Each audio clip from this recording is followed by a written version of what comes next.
The last thing you want to hear when you need your auto insurance most is a robot with countless irrelevant menu options. Which is why with USAA Auto Insurance, you'll get great service that is easy and reliable, all at the touch of a button. Get a quote today. Restrictions apply.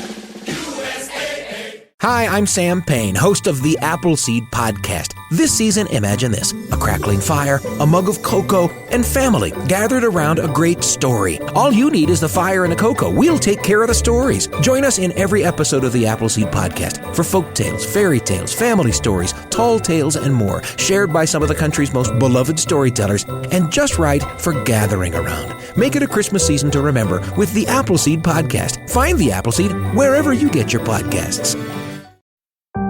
Coming up, a behind-the-scenes photography book about a legendary band.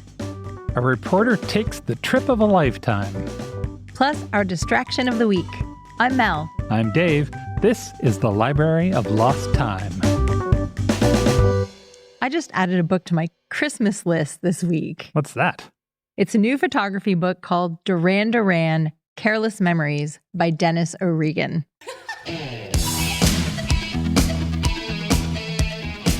Back in the day, my best friend and I were very into Duran Duran. Yeah. And I still am.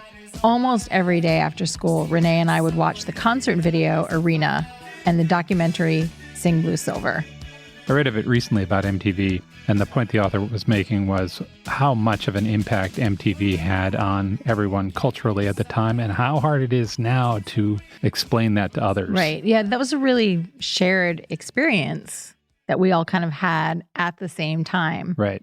And I know for me, I'd never seen anything like that. No, it was like this dam broke and suddenly there was new music and culture and fashion and glamour. Yeah. We loved the music so much. There was a lot of dancing in front of the TV. And you have to remember that this was in rural Pennsylvania. Right. Which is the land of plaid flannel and hunting vests. We had this elaborate fantasy that one day Duran Duran's tour bus would pull up outside my dad's restaurant while we were working our shift as dishwashers. And they would come in and see us in the kitchen. And soon we would be throwing our aprons at the cooks while we waltzed out the front door, never to be seen again. Yeah.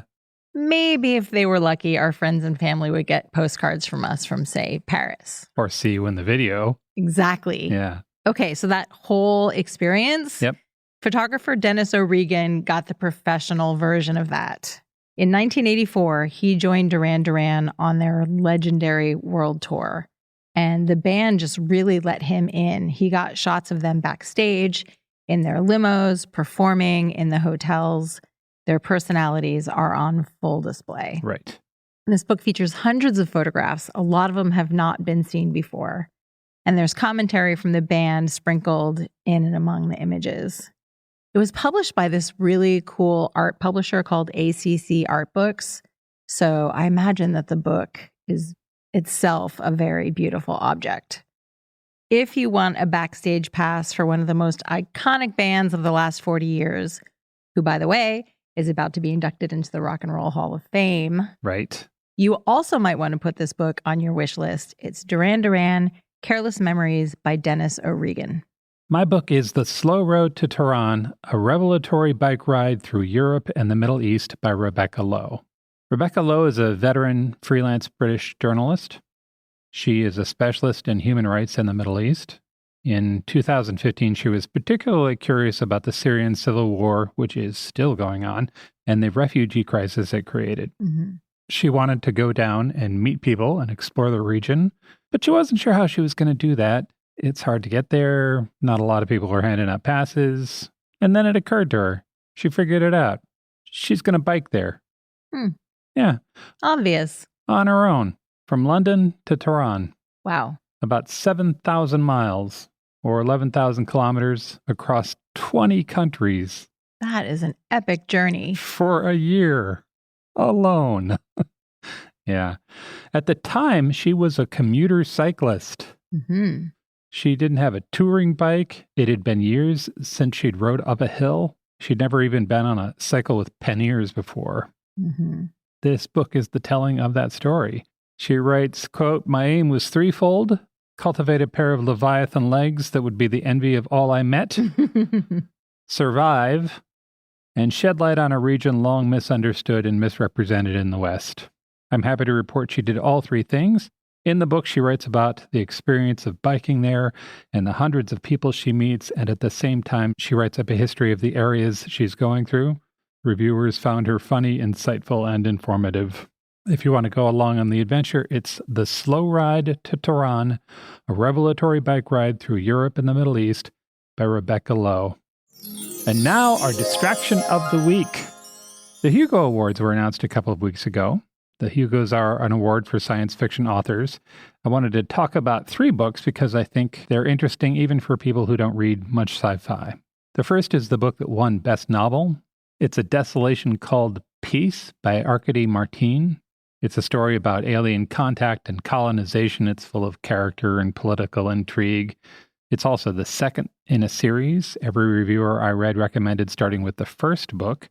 That book is called A Memory Called Empire. It also won the Best Novel Hugo back in 2020. Nice. Yep, both are described as diplomatic space operas with some gorgeous writing. If you like Dune, you might like these. But the thing that I wanted to mention here is the author.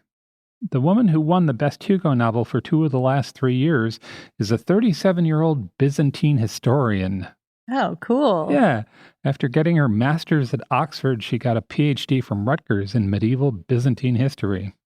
Is that her day job? No, it is not.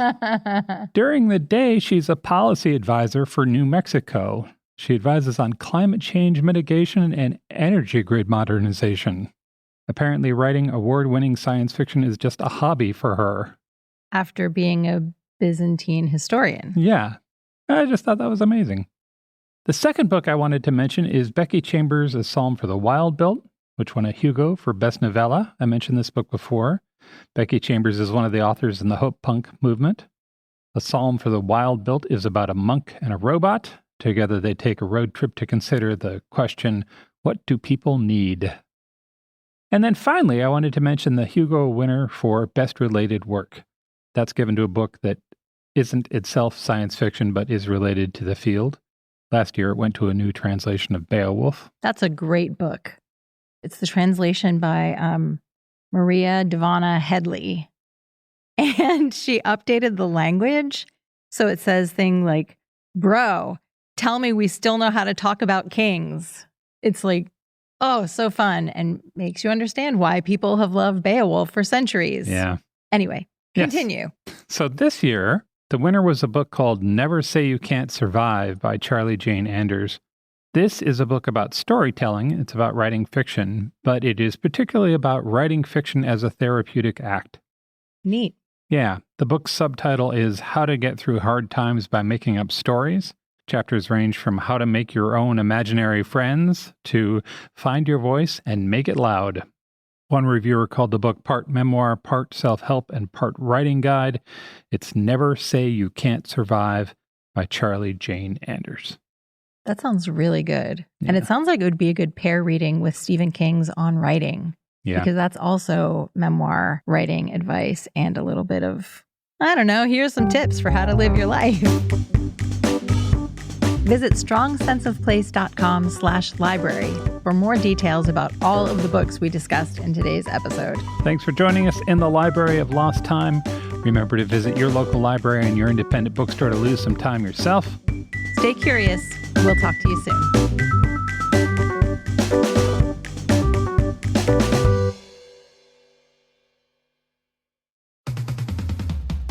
I'm Amy Nicholson, the film critic for the LA Times. And I'm Paul Scheer, an actor, writer, and director. You might know me from The League, Veep, or my non-eligible for Academy Award role in Twisters.